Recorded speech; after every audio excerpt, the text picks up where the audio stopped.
से बोलिए शंकर भगवान की जय, गौरा माता की जय, कार्तिकेय गणेश की जय। तो देखिए गुरु भाई ने आप लोग के बीच बहुत सुंदर शिव चर्चा के कथा सुनाओ तनी। हमरी कथा की आप सब शुरू से लास्ट तक सुनो आ सुन के बताई, कमेंट बॉक्स में बताइब कि हमार कथा सुन के आप सबन के कैसन लगल बाटे, और कमेंट बॉक्स में हर हर महादेव लिखब। देखी बहुत दुख के कहानी बा, दर्द के कहानी बा। हमरे कथा के आप सब शुरू से लास्ट तक सुनम, तभी कथा के भाव जानम कि कथा में का भाटे गुरु बहिना। देखी एगो शिष्या बाटी आ उनकरे दूगो बेटा और एगो बेटी, दूगो बेटा एगो बेटी बाटे लोग। शिष्या के बेटी सियान थोड़ा भइल वाली त कहत तली, ए माई तू कहाँ जातलू, कहत तली ए माई तू कहाँ जातलू, हमहू तोरे साथे चलब। कहली ए बेटी जा तनी, गुरु की चर्चा होता, महादेव जी के चर्चा होता, वही जा हम जा तनी चर्चा सुने। कहली ए माई हमहू के साथे लिया चल तू, हमहू चलती चर्चा में। बेचारी अब माई के साथे कहियो कहियो चर्चा में जाए लगली। आज जब माई के साथे चर्चा में जाए लगल वाली, तो ही चर्चा में उनके ज्ञान मिलल बाटे का कि जा तू महादेव जी के मंदिर में भी जल चढ़ाइबू तो बहुत महादेव जी बहुत खुश रहे। अब प्रतिदिन बेचारी अब जाए लगली महादेव जी के मंदिर में, महादेव जी के मंदिर में जाए लगली। प्रतिदिन महादेव जी के जल चढ़ावे लगली आ महादेव जी से कहत रही हमेशा अपने भाई के, अपने महतारी के लिए, सब केहू के लिए मांगत रहली, पर बेचारी अपनों के भी साथ साथ में कुछ कहत रहली। प्रतिदिन के उनकर यह काम रहल। देखी गुरु बहिना केहू के बेटी सियान हुई तो सब केहू के देखी शादी हुए, केहू ते अपने घरे ना रखी, केहू अपने घरे ना रखी। अब बेटी सियान भैली, अब माई उनकर शिष्या का कैली, कहली अब तो बेटी हमार सियान हो गई वाली, शादी विवाह उनकर हो गई अपने घरे। जब देखी गई बाटी उनकर बेटी शिष्या के, जब बेटी अपने घरे गई वाली, ससुराल में गई वाली, तो 4-5 साल बीत गई बा, उनके बाल बच्चे ना होतने। जब उनके बाल बच्चे ना होतने तो सास ननद जेठान जे भी बा सब केहू उनके ताना मारता। बेचारी अपने रूम में बैठ के सोचत तली, रोत तली कि इतना तो माई के साथे तो गईनी, महादेव जी के मंदिर में गईनी, महादेव जी के चर्चा में गईनी, सब कुछ गईनी, लेकिन हमरे साथे हम का बिगड़नी कि हमरे साथे ऐसी। जब तक कुंवार रहनी तब तक तो मंदिर में गईनी, शादी भइले के बाद ससुराल से हम कैसे निकल के कहाँ जाएं। देखी लेकिन सास आज ननद जेठान लोग रहल, सब केहू लोग उनके ताना मारे, लेकिन अपने दर्द के बात दुख के केहू से कहे ना।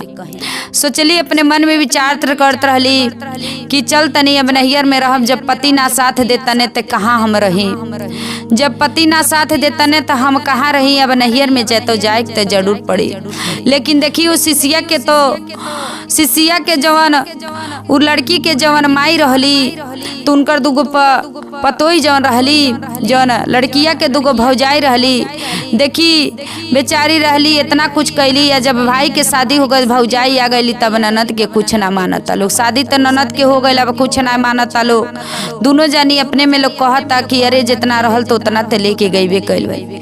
लेकिन बेचारी के इतना विपत पड़ल बा, देखी गुरु बहिना कि अब कैसे का कहें। जब अब सुनली कि हमरे पति देव के लोग कहता, सास ननद जेठान सब केहू कहता दूसर शादी करे के। अब दर्द में दुख में इतनी रोत तली, उनके ऊपर इतना विपत आवता। कहली अब चल तनी नैहर में, और रूम में बैठ के कैसे का रोत तली, पहले कैसे का कहत तली शिव गुरु से। जबल करानी शिव गुरु हमहू कुंवार हे शिव गुरु, जबल करानी शिव गुरु हमहू कुंवार हो, कि धोनी चरनिया शिव गुरु, कि धोनी चरनिया शिव गुरु, रौरे दुआरिया कि धोनी चरनिया शिव गुरु, जबल करानी शिव गुरु हमहू उहाँ रहो कि जबल करहनी शिव गुरु आईनी मन दीरवा की हे शिव गुरु हम आईनी चरानिया की गईनी चरचवा में शिव गुरु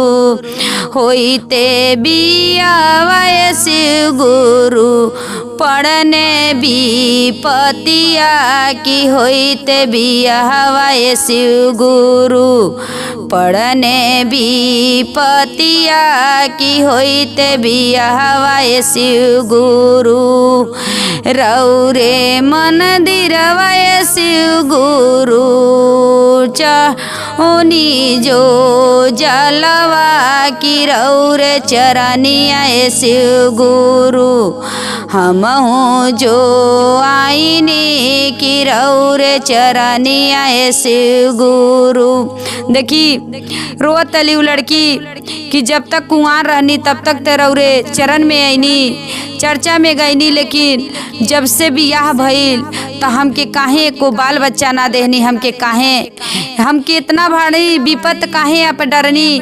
शिव गुरु से यह कह के का कैली अपने नैहर निकल गईली। जब नैहर निकल गईली काहे से ससुराल के लोग उनके खेदत रहलो। अब बेचारी अपने मन में विचार करके नैहर निकल गई वाली। आ जब नैहर में गई वाली तो कैसे का कहतली नैहर में कि जब भाई बेटाइल बने तो भाई से का कहतली कि ये भैया हम तोहर बहिन हई कि हम तोहरे दुआरी आइल बाटी। तो कहतने का भैया देखी हम नाही चीनिए बहिनी हऊ बहिनिया कि हम नाही चीनिए बहिन हऊ बहिनिया कि हम नाही चीनिए बहिन। विपत्ति के मारल भैया आईनी दुआरिया कि विपत्ति के मारल भैया आईनी दुआरिया की विपत्ति के मारल भैया।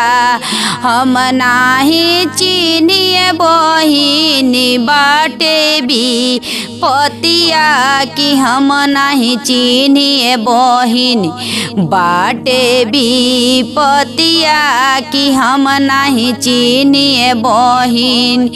तुहरे जो भाभी बहिनी बाली जो घरमा की तुहरे जो भाभी बहिन बाली जो घरमा की उहे मलकिनिया बहिन बाली जो घरमा की उहे मलकिनिया बहिन। देखी कहत ने अपने से देखी उनके तो चिन्हे के ना बा कि हमार बहिन हई तो भेज देने भौजाई लगे कहत ने जा तोहर भौजाई अगर बहिन हमार हऊ तो जा तोहर भौजाई घर में बैठल वाली आ जौन विपत्ति बा तवन विपत्ति जाके अपने भौजाई लोगन से जाके कह।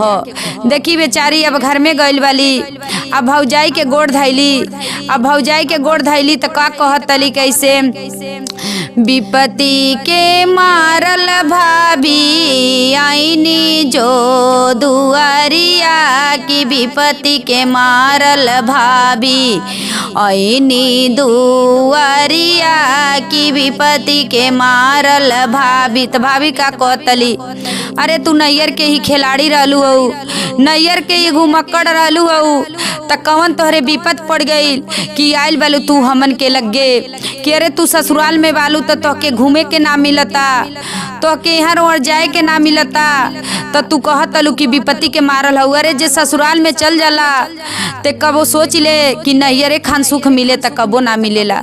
लेकिन उनके तो वो लड़की के अंदर कि ना रहल उस शिष्या के जौन बेटी रहली उनके अंदर ही ना रहल कि हम एकरे खरतीन उते बेचारी एगो बेटा ना पैदा होता तो ओकरे खरतीन ससुराल के लोग ताना उनके मारत ता खेदत ता लोग घर में से त नैयर में आयल वाली अपने भाई भौजाई से कहतली कि भाई भौजाई समझी लो तो जरूर कुछ करी लो।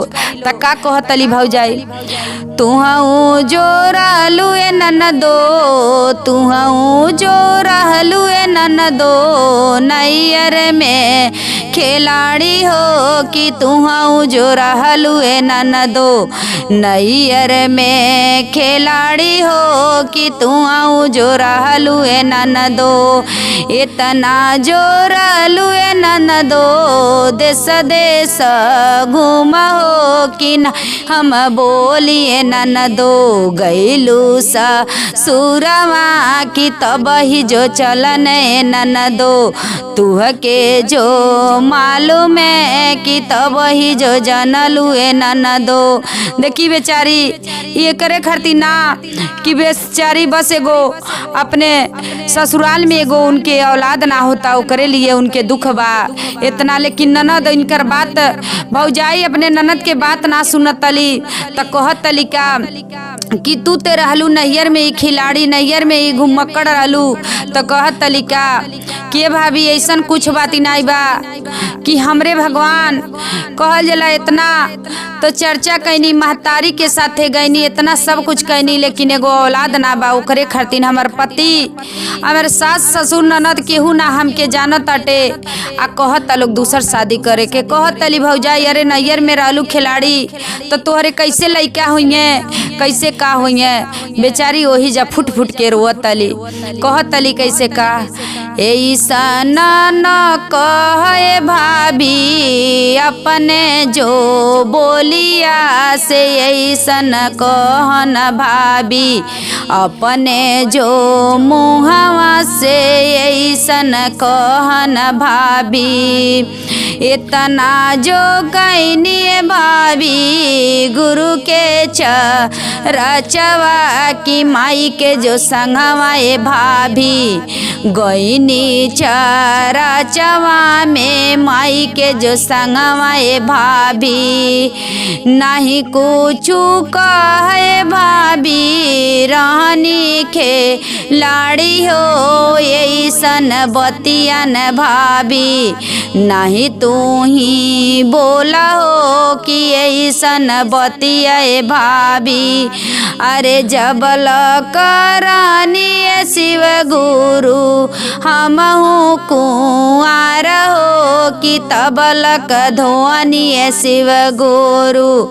राउर मंदिरवा कि तबलक धोनी शिव गुरु होइते बियावा शिव गुरु डरनी विपतिया की होइते बियावा शिव गुरु। देखी कहतली अब भौजाई ऐसन बात लोग बोल देले बा तब शिव गुरु से कहतली मने मन की हे शिव गुरु कुंवार रहनी तो राउरे चर्चा में गईनी राउर मंदिर में गईनी अब बियाह भल तो विपत्ति बढ़ल तो देख अब भौजाई लोग कहत जानत लोग कि हम घूमे जात रहन लेकिन माई के संगे संगे जात रहनी कल लोग जा तो हर माई होदन बैठल वाली अपने माई तो हर बचिया बैठल वाली जाके अपने माई से कह हमन के ना जानतली तू तो रहलू नैयर में खिलाड़ी तो हमन के ना जानतली जब महतारी लगे जातली तो माई से का कहतली होए बा पढ़ने विपतिया माई आईनी दुआरिया की आईनी दुआरिया माई पढ़ने विपतिया की आईनी दुआरिया माई बाई का कहतली माई के देखी करेजा केतनो बा तो माई के जरूर कहिए बेटी आइल बालू तो रह आ तोहरे जन दुख बा अपन दुख हमसे कहता का कहता लोग दोनों भौजाई लोग का कहता लोग अगर ए बुढ़िया अगर तेहू बाती अगर तू बाती सुनबू तो तोहर मारब ते दांत टूट जाई। अब का कहतली सास का कहता अब इनकर माई का कहतली कि ये बेटी अब हम का करी हमारे यहाँ कुछ ना बाटे आ तू गुरु के दरबार में जा आ जवन कहे के रही तो गुरु जी से तू कहिया जा महादेव जी से जवन कहे के रही कहिया के बेटी अब ते हम कहल जला कि 2-4 दिन के मेहमान बानी कितना दिन अगर हम रख ली तो कितना दिन जा तू गुरु जी के दरबार में गई महतारी ज्ञान दहली कहली ये बेटी तू केहू के आगे न रो आ जाके महादेव जी के मंदिर में तू रो। महतारी कहली जय तू जय बेटी जय जो जय बेटी गुरु के मंदिरवा की जइहा जो जइहा ए बेटी, गुरु के मंदिरवा की जइहा जो जइहा ए बेटी। जवनो जो दुखवा ए बेटी तोहरो जो होई है कि कहिया जो तू ए बेटी, महादेव जी से हो कि कहिया जो तू है बेटी। केतनो विपत्ति है बेटी तू के जो रही है कि कहिया जो तू है बेटी। शिव गे चरानिया कि तू जो कहिया है बेटी। देखी अब बेटी माई के बात वहाँ मनले वाली आ जाके महादेव जी से फेन का ऐसे का कहतली, महादेव जी के मंदिर में जाके जहाँ जल चढ़ावत रही और वही जा का कहतली महादेव जी से। वही जा उनके दिन राती 2 दिन बीतल 3 दिन बीतल, वही जा जाके कैसे का कही रोतली कहतली। जबल करनी शिव गुरु कुंवर हो कि तबल आईनी शिव गुरु रौरे चरानिया कि रौरे चरानिया शिव गुरु रौरे के जलवा शिव गुरु हमहू चढ़ावनी कि रौरे के जलवा शिव गुरु होइते बियावा शिव गुरु पढ़ने विपतिया कि होइते बियावा शिव गुरु पढ़ने विपतिया कि होइते बियावा शिव गुरु। नहीं जाने सासु जो नाई जो ना नदिया कि संगवा जेठनिए शिव गुरु। नहीं कुछ समझे कि नहीं कुछ समझे शिव गुरु। अपनों से नुरवय शिव गुरु घर से निकालने कि अपनों जो पियावय शिव गुरु घर से निकालने कि अपन जो पियावा शिव गुरु। कहतली कि अब रौरे ही दरबार में मुड़ी पटक पटक के मर जाई, लेकिन अब ने नैहर में केहू बा आ ने ससुरा में केहू बा। बनल बा ते सब केहू बा, देखी सिसिया बिगड़ले पे केहू ना बा। जब बनल रही ते सब केहू पूछी, बिगड़ल रही ते केहू ना पूछी। तो ऐसे उनके विपत्ति पड़ल बाटे। अब महादेव जी के मंदिर में रोवत रोवत उनके 2-3 दिन बीत गइल बा। तो जौन उनकर पति देव आयल बाने, अब इनके नैहर में आयल बाने। अब पूछत तने उनकरे माई से कि ये सास माँ से पूछत तने कि ये माता मम्मी हमारा और बेटी अली है नैहर में और कहाँ वाली। कहली कि जाके महादेव जी के मंदिर में वही जा फुट फुट के रोवत तली, जाके वही जा देखी महादेव जी उनकर मती ऐसन फेरले बाटी कि आयल बाटे उनकर पति देव आयल बने। जैसे घर से निकलले ने बाहर वैसे हाथ पकड़ के लेके गइल बने, अपने घर फेर लेके गइल बने। अपने भौजाई से, अपने महतारी से, अपने बहन से, सब के उससे कहत तने ई हमार मेहरारू है, इनके तू कुछ ना लोगन कहियो, चाहे हमरे बाल बच्चा हुई चाहे ना हुई, लेकिन तू लोगन कुछ कहिया लगन ना। देखी महादेव जी बिगड़लो पे बाने, बनलो पे बाने। बिगड़ल रहल तब बनावे खरतीन तब महादेव जी ते रहबे कैनी। जब महादेव जी के देखी गुरुबैना केहू के आगे ना रोअल जाला, केहू से कुछ ना कहल जाला। जौन कहल जाला ते भगवाने से कहल जाला, महादेव जी से कहल जाला। जब गईली महतारी जौन कहली जाके महादेव जी के मंदिर में रोली, तो देखी उनकर पति देव के बुद्धि बदल गई। लैली वही मंडक में फेन गइल वाली।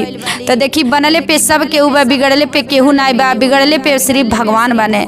तो देखी बनलहू में महादेव जी के पूछल जाला, बिगड़लहू में पूछल जाला। तो देखी कबो ना ई सोचब कि हमार बन गइल बा तो भगवान के भुला जाए। ई सब गुरुबैना कबो ना सोचब। हर हर महादेव।